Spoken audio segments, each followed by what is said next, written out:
শান্ত থেকেছি, নীরব থেকেছি, কিন্তু ওই মুহূর্তে যদি আমার নির্দেশনা পেত তাহলে তোমাদেরকে তুলে ধরা করতে আমাদের ছেলেরা দেওয়া।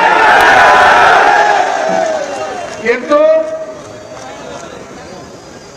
ওরা ছিল কয়েকজন, কিন্তু সবচেয়ে ইন্টারেস্টিং বিষয় হলো 150 থেকে 200 ছেলে, এরা কেউ হাদির সমর্থক নয়।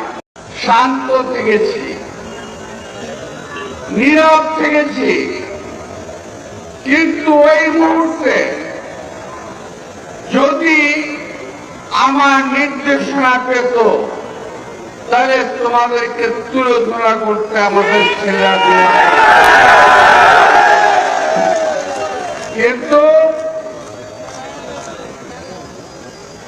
ওরা ছিল কয়েকজন, কিন্তু সবচেয়ে ইন্টারেস্টিং বিষয় হলো 150 থেকে 200 ছেলে, এরা কেউ হাদির সমর্থক নয়।